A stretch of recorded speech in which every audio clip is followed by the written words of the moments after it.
नमस्कार, आप सभी का स्वागत है। मैं हूं आपके साथ शिखा मेहरोत्रा। शुरुआत करते हैं बिहार झारखंड खबरों की। हजारीबाग के प्रधान डाकघर में अखिल भारतीय ग्रामीण डाक सेवक संघ ने एक दिवसीय धरने का आयोजन किया, जिसमें हजारीबाग के कई डाककर्मी शामिल हुए। बताया जा रहा है कि उन्होंने सरकार से विभिन्न मांगों को लेकर एक दिवसीय धरना दिया, जिसमें उन्होंने बताया कि प्रमोशन को लेकर हमें आश्वस्त किया गया था, लेकिन अब तक हमारा प्रमोशन किया नहीं गया है और साथ ही 8 घंटे की जगह हमसे 10 घंटे ड्यूटी करवाई जाती है, लेकिन फिर भी हमें मात्र 5 घंटे का ही भुगतान किया जाता है। दुमका में पुलिस अधीक्षक और अनुमंडल पुलिस पदाधिकारी की अगुवाई में मिसलिया थाना क्षेत्र के मसलिया ब्लॉक एवं आश्रम मोड़ पर सड़क सुरक्षा जागरूकता अभियान चलाया गया और नुक्कड़ नाटक कर लोगों को ट्रैफिक नियम का पालन करने, हेलमेट पहनने और शराब पीकर वाहन न चलाने के बारे में बताया गया। वहीं इस दौरान पुलिस अधीक्षक ने जिले के आम जनता से सड़क के नियमों का पालन करने की अपील की। दुमका में हाईवा चोरी के मामले में हाईवा चालक ही चोर गिरोह का मुख्य सरगना निकला। वहीं इस मामले का खुलासा करते हुए पुलिस अधीक्षक पीतांबर सिंह खैरवार ने पूरे मामले में जानकारी दी और चालक सहित 3 अपराधियों को गिरफ्तार किया और साथ ही मामले में शामिल सभी आरोपियों की तलाश में जुटी। 9 तारीख के रात को विनोद प्रसाद भगत जो है उनका हाईवा सरस डंगाल शिकारीपाड़ा थाना क्षेत्र से चोरी हो गया, वैसा सूचना दिया गया तो तुरंत जो है उस पर एफआईआर दर्ज किया गया और एक टीम का गठन किया गया एसडीपीओ साहब के नेतृत्व में थाना प्रभारी, और वहां पर दरोगा है पंकज कुमार, मनोज करमाली और अन्य जो है उनका एक टीम बनाया गया कि इसका सफल उद्भेदन किया जाए। तो गंभीर मामला है, हाईवा बड़ा गाड़ी चोरी हो गया है। तो संदेह हुआ उसके ड्राइवर पर, तो ड्राइवर को खोज के फिर कड़ाई से पूछताछ किया गया तो अपना स्वीकार किया कि हम लोग हाईवा को जो है 2-3 लोग मिल के इसको खपाने के लिए, इसको कटिंग करने के लिए कहीं है। तो उसके निशानदेही से फिर रात में ही हम लोग जो है हाईवा को बरामद किए हैं।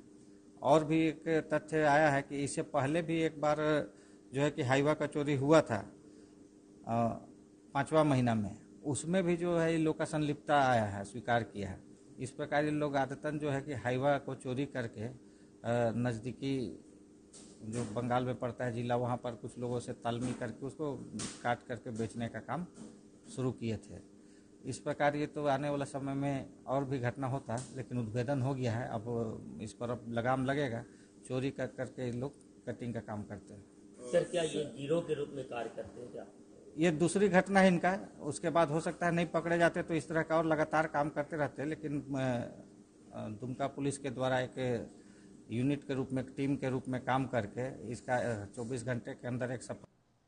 दुमका के हंसडीहा थाना क्षेत्र के बारीडीह गांव से पुलिस ने शराब का बड़ा जखीरा जब्त किया है, जिसमें पुलिस ने 350 पेटी अवैध शराब बरामद की और साथ ही गाड़ी के कागजात को भी खंगाला, लेकिन गाड़ी में कोई कागजात नहीं मिला।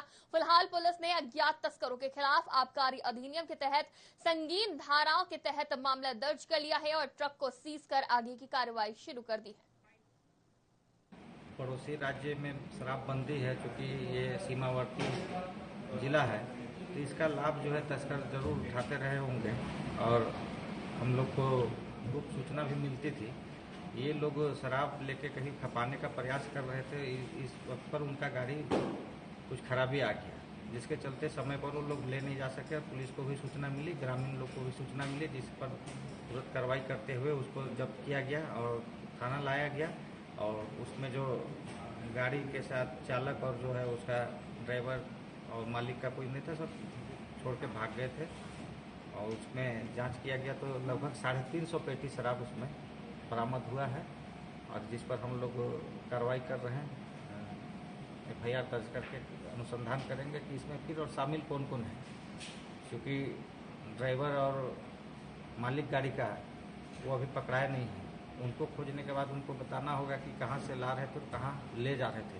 ये तो अनुसंधान का विषय है और अगर इसमें जो इसमें माफिया तत्व के लोग होंगे, अगर जो उनका नाम आएगा तो उस पर कार्रवाई हम लोग निश्चित तौर पर करेंगे। क्या लगता है, बिहार ले जाकर इसको खपाने की तैयारी थी क्या?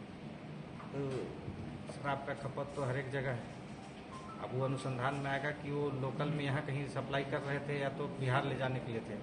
उस गाड़ी के साथ उसका ड्राइवर पकड़ा नहीं गया, वो मिलेगा तब वो बताएगा कि उसको कहाँ पर।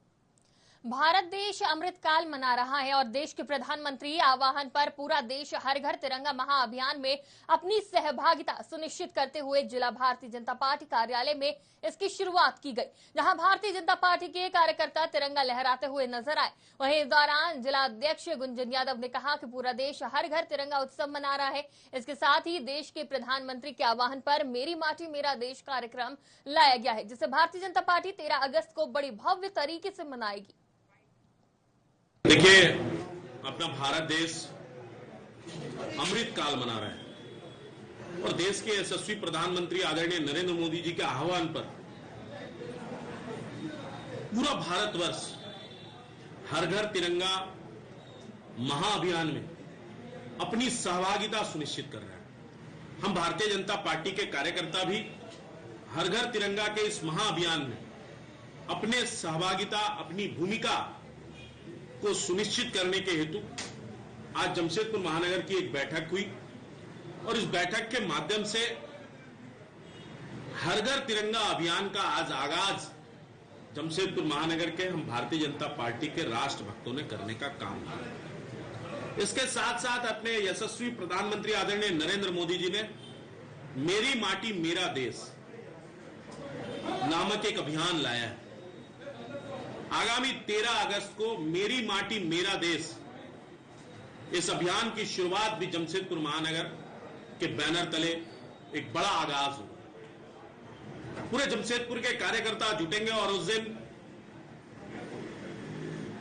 कलश उनको प्रदान किया जाएगा और उन कलशों में अपने मंडल क्षेत्र के महापुरुषों के प्रतिमा की साफ सफाई करके उन महापुरुषों की प्रतिमा स्थल की मिट्टी को वहां उस कलश में भर के कार्यकर्ता लाएंगे। 13 अगस्त को इसका शुभारंभ होने वाला है। 15 अगस्त को स्वतंत्रता दिवस है। उससे पूर्व 14 अगस्त को भारत विभाजन दिवस है। अपने जमशेदपुर में भी बहुत से लोग रहते हैं जिन्होंने भारत विभाजन का दंड।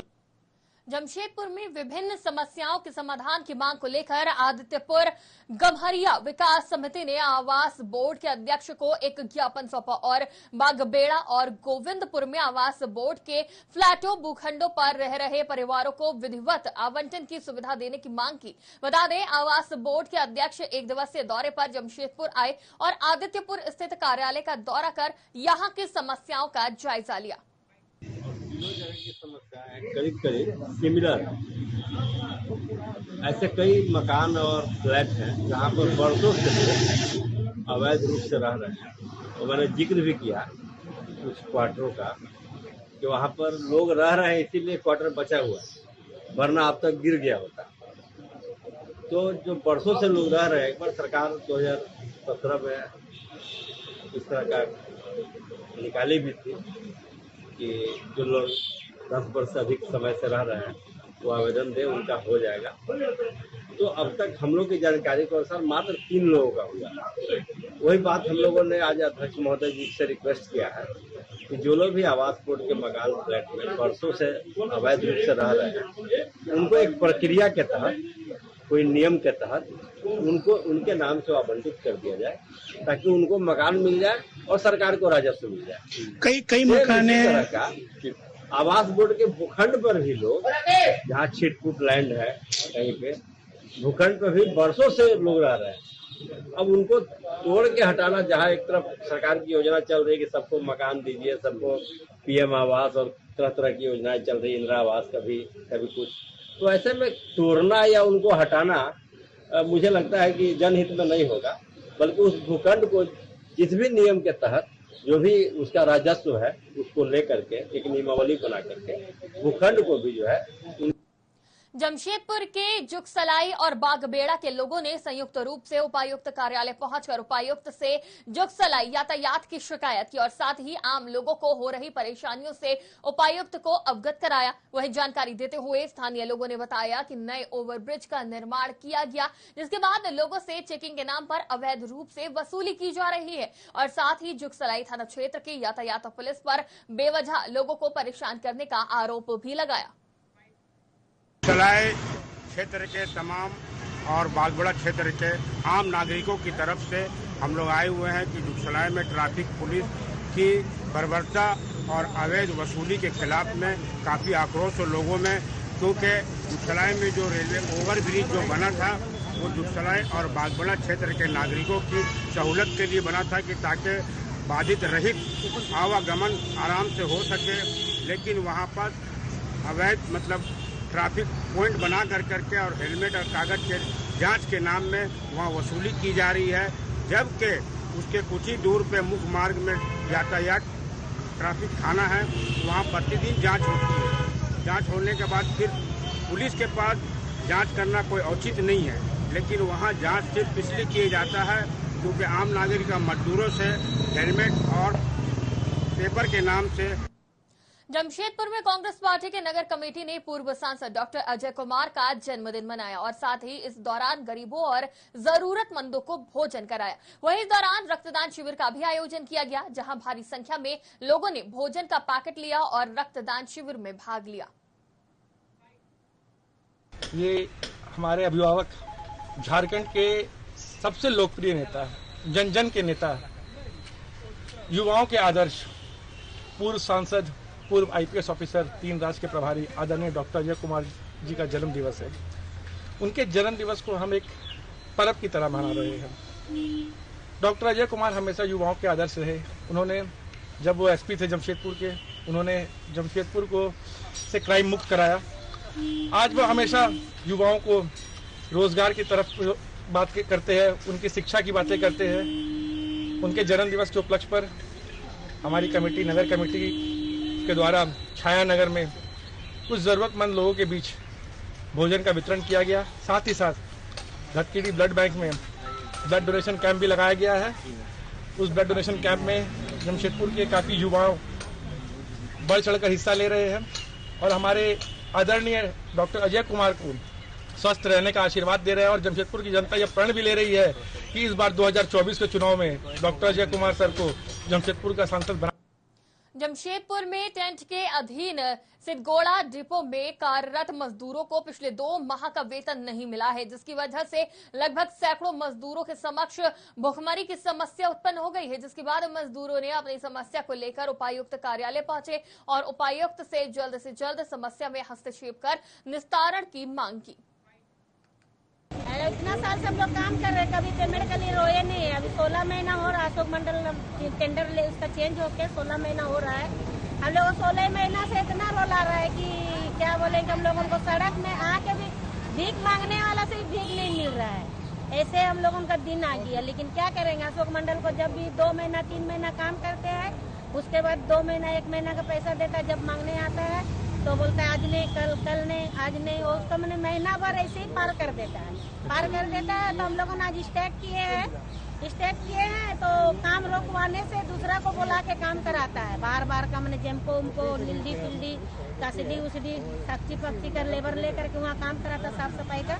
हम लोग जब मना करते तो गुंडा पार्टी लेके आता था। बोले ये लोग टीएन इंटरप्राइजेज में काम करते हैं, जिसको में जो साफ सफाई किया जाता है उसके मजदूर हैं और आज 2 महीना से इनको पेमेंट नहीं मिला है। ऐसा स्थिति है कि इनके परिवार सड़क पर आ गया है। इनके लिए, इनके बच्चों के लिए आज रोटी नहीं जुट रहा है। ये लोग रो रहे हैं और डीसी साहब से निवेदन कर रहे हैं कि जो ठेकेदार है उसको अविलंब उस पर कार्रवाई होना चाहिए और इनका पेमेंट इनको भुगतान किया जाना चाहिए। ये लोग कहाँ काम करते हैं? ये लोग जिसको में काम करते हैं सिद्धगोड़ा में, जो आपका टीए इंटरप्राइजेज कंपनी है उसके अंडर में लोग काम कर रहे हैं। कुल कितने मजदूर है इस तरह से?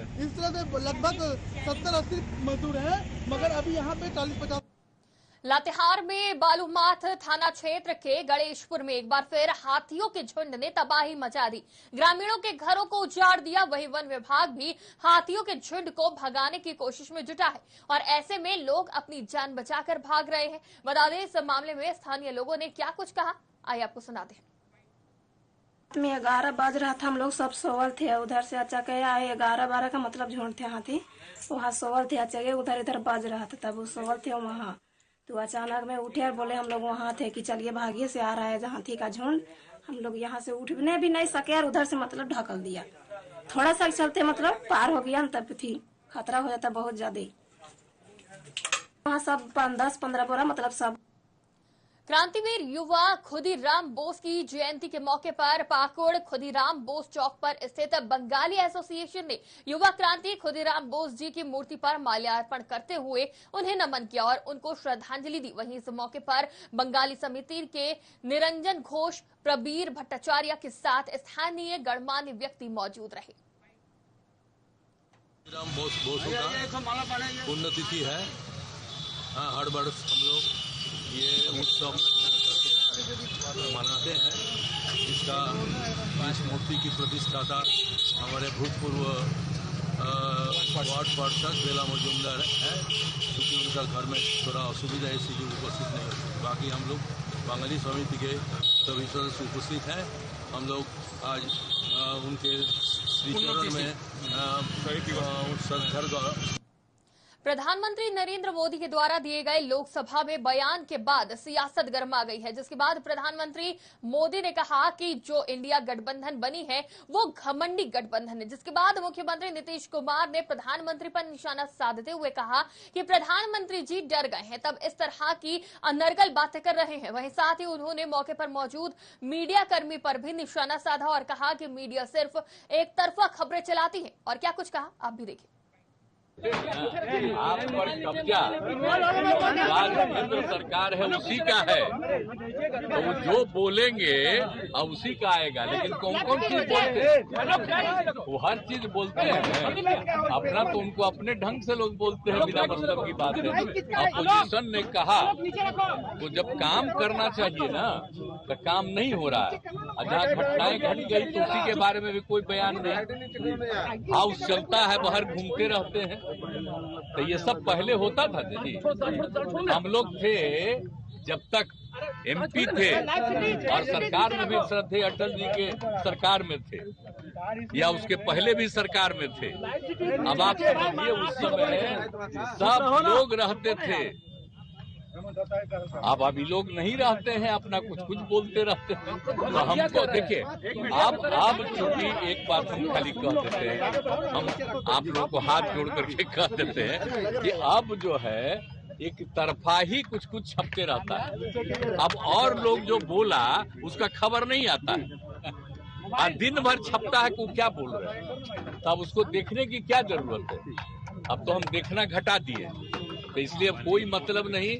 और ये अधिकार है, विपक्ष का अधिकार है किसी बात को रखना, तो उसको रख रहे हैं, तो उनको दे। तो अब तो उनको परेशानी है ही न जी। अब इतनी पार्टियां एकजुट हो रही है, यही पटना से शुरू होकर के अब जानते हैं तीसरा भी अब होने वाला है। तो ये सब होने के बाद सब एकजुट होंगे और मिल करके, और जो कुछ भी होगा कि आगे क्या होना चाहिए, किस तरह से इस देश के विकास के लिए काम होना चाहिए, सारी बातें तय करके किया जाएगा। हम इंडिया गठबंधन और कौन कहाँ से लड़ेंगे वो सब तय हो जाएगा। अब तो मीटिंग चल रही है, शुरू हो गई है, तो इसीलिए हम कह रहे हैं कि ये सब चूंकि हो रहा है तो परेशान। बिहार के डिप्टी सीएम तेजस्वी यादव ने प्रधानमंत्री नरेंद्र मोदी पर मणिपुर हिंसा मामले को लेकर करारा प्रहार किया और उन्होंने कहा कि प्रधानमंत्री नरेंद्र मोदी को मणिपुर हिंसा मामले पर जवाब देना चाहिए, लेकिन प्रधानमंत्री विपक्ष पर निशाना साधते नजर आ रहे हैं। वहीं तेजस्वी यादव ने कहा कि विपक्ष एकता का कदम आगे बढ़ते जा रहा है, जिसकी वजह से प्रधानमंत्री नरेंद्र मोदी और भाजपा घबरा गई है और घबराहट में गलत बयानबाजी कर रही है। और क्या कुछ कहा, आप भी सुनिए। ये सब लोगों को, पूरे देश के लोगों को निराशा हुई है। कहा कि प्रधानमंत्री जी कुछ ये है सही बात करेंगे उनको केवल जो है विपक्ष निशाना साधने से और कोई बात जो है पल्ले नहीं पड़ा। देश हित में जिस प्रकार से बातें बतानी चाहिए थी, जो कदम उनकी सरकार को जो उठाना चाहिए था मणिपुर को लेकर के, थोड़ा सा नीचे करो जो है उस हिसाब से उन्होंने कही नहीं जी। और इस तरह की बातें पे लगा दोगे अगर विपक्ष को बोल रहे हैं घमंडिया या कोई अलग अलग शब्द, तो आप समझ सकते हैं कि ये लोग घबराए हुए लोग, डरे हुए लोग। और जब से ये गठबंधन बना है, ऊपर करो, पीटीआई ऊपर करो, हल्ला किए जा रहे हो की एकता हुई है, जिसकी कवायद माननीय नीतीश कुमार जी, लालू जी ने पूरे तौर पे जो है शुरुआत की, जैसा बिहार में किया वैसे ही देश में हम लोग करते हैं। तो ये लोग डरे हुए, नतीजा वही होना है जो बिहार में हुआ, वही देश में होना है। तो वो तो ये घबराहट की जो है आप कह सकते हैं, उनका पूरा बॉडी लैंग्वेज भी पहले से जो है बदला हुआ नजर आ रहा है। नीचे करो। महागठबंधन सरकार का 1 साल पूरा होने पर बिहार सरकार के मंत्री मदन सहनी ने कहा कि इस 1 साल के कार्यकाल में लाखों लोगों को नौकरियां दी गई और सरकार ने राज्य के लोगों को जो भरोसा दिलाया था उस पर खड़ा उतरने का काम किया गया है। वहीं साथ ही इस दौरान उन्होंने मणिपुर हिंसा को लेकर केंद्र सरकार पर भी जमकर निशाना साधा। इसी 1 साल के दरमियान लाखों लोगों को नौकरी भी दिया गया है, जो बिहार सरकार ने भरोसा दिलाया था राज्य के लोगों को, खास करके युवाओं को, उस पर खरा उतर रही है और लाखों लोगों को नौकरी दे रही है। शिक्षक की बहाली हो रही है, पुलिस विभाग में बहाली हो रही है, हजारों महिलाओं को पुलिस विभाग में नौकरी मिली है, अन्य सभी विभाग में नौकरी मिल रहा है। और 2 काम जो सबसे महत्वपूर्ण हुआ है, बड़े बड़े प्रोजेक्ट पूरे किए गए हैं बिहार के अंदर में, लेकिन जो 2 काम खास करके जो जातीय आधारित गणना था उसका काम पूरा लगभग हो चुका है और इसको भी जो लटकाने का काम किया गया भारतीय जनता पार्टी के द्वारा न्यायालय में अपने आदमी को खड़ा करके, वह बात भी राज्य के सभी लोग अवगत हैं इस मामले में।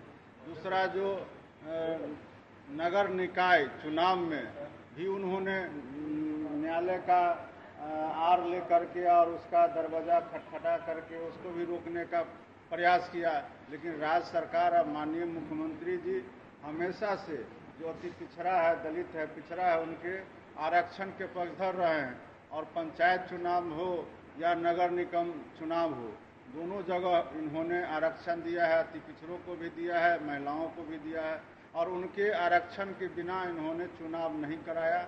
और जो ट्रिपल टेस्ट के आधार पर चुनाव होना था उसके आधार पर इन्होंने अति पिछड़ा आयोग का। जन अधिकार पार्टी के प्रमुख पप्पू यादव ने बिजली की समस्या को लेकर सरकार के खिलाफ मोर्चा खोलने का ऐलान किया है और कहा कि आगामी 12 अगस्त से जोरदार आंदोलन किया जाएगा। और साथ ही कहा कि कटिहार में बीते दिन बारसोई में जो घटना हुई है वो काफी दुखद है, लेकिन उसमें निर्दोष लोगों को फंसाया जा रहा है। इस कारण उन्होंने बारसोई में 12 अगस्त को जनसभा का आयोजन करने का ऐलान किया। और साथ ही पप्पू यादव ने बिजली विभाग और सरकार पर भी गंभीर आरोप लगाए। जनता अपने अधिकार के लिए जब निकलता है, आज के डेट में बिहार में सबसे बड़ा प्रॉब्लम है बिजली। बिजली का बिल, बिजली नहीं जले तब भी 500 रुपया आ जाना है सबके घर में, एसी नहीं चले तब भी 3300, 3400, 3800 का बिल हो जाना है। बिजली के वोल्टेज में पंखा चले कि ना चले, मोबाइल चार्ज हो या ना हो तब भी बिल आ जाना है। बिजली मात्र 3 घंटे ही 4 घंटे मिले, पूरा का पूरा कटौती हो जाए तब भी बिल आ जाना है। और 1 महीना जब बिल हम चुपचाप रहे, 1 महीने के बाद 24,000 रुपया बिल थमा दो, 35,000 का बिल थमा दो। चाहे वो गरीब हो, चाहे वर्किंग क्लास हो, चाहे मिडिल क्लास हो, चाहे लोअर मिडिल क्लास हो, बस जाओ। इंजीनियर रावण हो चुके हैं, इंजीनियर और एग्जीक्यूटिव इंजीनियर। वसूली के मामले में एक माइनिंग अफसर जो जबरदस्ती ट्रैक्टर ट्रक को, मट्टी जो मेरे बाप का होता है उसमें भी वो 35,000 40,000 का ट्रैक्टर हमारा किसान का, उसको थाने में बंद करके 40,000 ले लेता है। उससे बुरी हालत बिजली की है। जाता है मीटर में कुछ आया नहीं आया, मीटर को काट के लेके चला जाता है। अब वो कौन मीटर जोड़ता है, कहां से मीटर लाता है, और 25,000 का बिल थमा करके चला जाता है। या तो बिल जमा कीजिए, नहीं तो केस होगा, या नहीं तो कर्ज लेकर के आप मर जाइए, लेकिन बिल चाहिए। ये जो सरप्लस बिजली की बात हिंदुस्तान में होती है, मोदी जी कभी उस देश कभी उस देश, हमारा ब्याह में तू नटवा, तोरा ब्याह में हम नटवा, गांव में नौते न भिलाई में नौता। सबसे ज्यादा गरीब प्रदेश बिहार,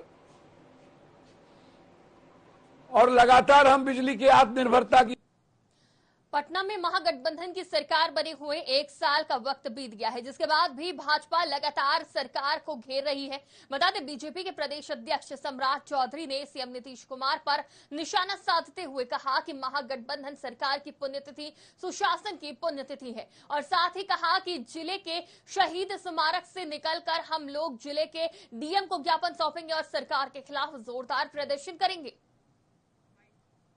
फ्रिज गिरा, आज तक एफआईआर दर्ज नहीं हुआ। कोर्ट में इन लोगों ने लिखवा कर दिलवाया कि एजेंसी अपने संसाधन के पैसे से वो पुल फिर से निर्माण कराएगा। कई परिवारों के जान चले गए, वहां जो नाइट गार्ड था उसकी हत्या हुई, लेकिन नीतीश कुमार जी ने कोई कार्रवाई नहीं किया। और ये ईपीसी मोड पर ये पूरा काम था साथियों।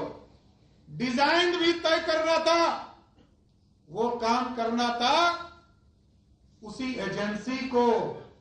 ईपीसी मोड में यही होता है, और कोई कार्रवाई नहीं हो रही। ये पूरी तरह घोटाला है, क्योंकि मैंने सीधा आरोप लगाया था कि जिस दिन इस मोड का सैंक्शन किया जा रहा था, स्वीकृति किया जा रहा था, उस दिन बिहार के मुख्यमंत्री नीतीश कुमार थे और पथ निर्माण मंत्री भी नीतीश कुमार थे। ये सारे पुल का हिसाब नीतीश कुमार के खिलाफ होना चाहिए और एफआईआर दर्ज होना चाहिए। और नीतीश कुमार जी ने कोई भी जांच कराने से इनकार कर दिया। जब ठेकेदार बहाल हो रहे थे तो कल एक नेता नहीं दिल्ली में बोल रहे थे कि बिहार में कोई फर्क नहीं पड़ने वाला है। उनके कहने से कोई वोट बदलने वाला है क्या? उनको चिंता कौन है बिहार में? एक राजनीतिक कार्यकर्ता भी होते तो चिंता करता। आए दिन ट्रेनों की लेट लतीफी से तंग आकर चक्रधरपुर टाटा मेमो पैसेंजर के यात्रियों ने सरायकेला के गम्हरिया थाना के पास रेल रोक दी, जिसकी वजह से हावड़ा मुंबई रेल मार्ग 3 घंटे तक बाधित रहा। वहीं इस दौरान भारी संख्या में ट्रेन से उतरकर यात्री रेलवे इंजन के सामने जमा हो गए और रेलवे ट्रैक को जाम कर दिया। वहीं यात्रियों ने कहा कि प्रतिदिन सैकड़ों की संख्या में मजदूर ट्रेन से आकर आदित्यपुर औद्योगिक क्षेत्र स्थित विभिन्न कंपनियों में काम करते हैं, लेकिन रोजाना ट्रेन की लेट लतीफी होने की वजह से मजदूर समय पर अपने औद्योगिक प्रतिष्ठान नहीं पहुंच पाते, जिसका खामियाजा उन्हें भुगतना पड़ता है। करीब हो गया आपका 8:30 बजे से 8:30-9 बजे से। अरे रोज का सर आदत हो गया है, रोज इसका आगे 2-4 मालगाड़ी छोड़ दिया जाता है, रोज देरी हो जाता है ड्यूटी के लिए। हम लोग का टाइम टेबल ड्यूटी नागा हो जाता है, रोज कमाने खाने वाला आदमी हम लोग। देरी होगा तो रोजी रोटी ड्यूटी नागा होगा, पेमेंट सैलरी कम आएगा, सब चीज देखना है। एक ही एक सहारा है ट्रेन आना जाना, इधर से जाने। सरायकेला के खरसावा जिले के कपाली ओपे पुलिस ने बीते कुछ दिनों पहले हुए चाकूबाजी मामले में आरोपी को गिरफ्तार कर जेल भेज दिया। पुलिस ने अरशद की निशानदेही पर घटना में प्रयुक्त चाकू भी बरामद किया है। वहीं इस मामले में जानकारी देते हुए एएसआई जफ्फिकार अली ने पूरे मामले की जानकारी देते हुए क्या कुछ कहा, आप भी सुनिए। एक चाकू मारने के संबंध में अंबिका उरांव के द्वारा थाना में आवेदन दिया गया था, जिसको अनुसंधान भार मुझे सौंपा गया है। और अनुसंधान के क्रम में गुप्त सूचना एवं गवाहों के बयान के आधार पर एक व्यक्ति को गिरफ्तार किया गया है, जिसे न्यायिक हिरासत में भेजा जा रहा है। उसका नाम अरशद उर्फ टिप्पणी। घायल पहले एमजीएम में भर्ती कराया गया था, फिलहाल वो उनका टीएमएच एमजीएम के द्वारा रेफर करने के बाद टीएमएच में इलाजरत। जख्मी द्वारा बताया गया और जो गिरफ्तार व्यक्ति हैं उनके द्वारा भी बताया गया कि लगभग 3 माह पूर्व कुछ पेट्रोल खरीद के संबंध में सरायकेला सदर अस्पताल परिसर में फाइलेरिया उन्मूलन कार्यक्रम के तहत अभियान का शुभारंभ किया गया और इस दौरान उपायुक्त रविशंकर शुक्ला ने खुद ही दवा खाकर अभियान की शुरुआत की और साथ ही अभियान के सफल संचालन को लेकर संबंधित पदाधिकारियों को आवश्यक दिशा निर्देश देते हुए कहा कि मानक के अनुसार दवा खिलाना सुनिश्चित करें और साथ ही इसकी सही रिपोर्ट कार्यालय में समय से उपलब्ध कराएं। जिले में आज आईडीए राउंड का प्रारंभ किया गया है। आईडीए के अंतर्गत 3 तरह की दवाइयां खिलाई जाती हैं, आइवरमेक्टिन, डीएसी और साथ में एल्बेंडाजोल। और ये 10 तारीख से लेकर के 25 तारीख तक हमारे जिले में चलेगा अभियान। इसमें आज बूथ पर दवा का सेवन कराया जा रहा है और धीरे धीरे आने वाले समय में फिर डोर टू डोर कैंपेन चला करके दवा का सेवन कराया जाएगा, जिससे कई प्रकार की बीमारियों से लोगों को। जमशेदपुर में fair price shop dealers association का एक प्रतिनिधिमंडल पूर्व सिंहभूम जिला मुख्यालय पहुंचा, जहां उन्होंने उपायुक्त के नाम एक मांग पत्र सौंपते हुए अगस्त महीने का खाद्यान्न मुहैया कराने की मांग की। संगठन की ओर से बताया गया कि जिले में 1500 से ज्यादा पीडीएस डीलर हैं, जिनमें से आधे को ही अगस्त माह का खाद्यान्न मुहैया कराया गया है। वहीं बचे हुए डीलरों को कहा जाता है कि स्टॉक खत्म हो चुका है। ऐसे में उपभोक्ताओं को गुस्से का शिकार होना पड़ता है। महोदय से मिलने आया है। पूर्वी सिंहभूम जिला में 1500 लगभग डीलर में आधा ही दुकानदारों को राशन मिला है अगस्त महीना का और सभी ब्लॉक में बाकी है। बहुत सारे दुकानदार जाते हैं गोदाम में तो बहुत सा गोदाम बंद है। गोदाम में जाने से या एजीएम साहब से बात करने से बोला जाता है कि अगस्त माह का आपका कोटा लैप्स हो गया, अगस्त माह का माल नहीं मिलेगा। और आम जनता पूरा दुकान का चक्कर लगा रहा है। जिनको राशन मिला है वो दुकान में राशन बांट रहे हैं और जिनको दुकानदार को राशन नहीं मिला है वो दुकान खोल के बैठे हुए हैं। ग्राहक लोग का चारों बात सुन रहे हैं। क्या चाहते हैं आप लोग? हम लोग उपायुक्त महोदय से मिलने आए हैं कि हम सब दुकानदारों को राशन दिया जाए, जिससे हम आम उपभोक्ताओं को राशन का वितरण करेंगे। बहुत सा जो ग्राहक है इसी। बिहार झारखंड की खबरों में फिलहाल इतना ही। देश और दुनिया की तमाम खबरों के लिए जुड़े रहिए। मुझे दीजिए इजाजत। नमस्कार।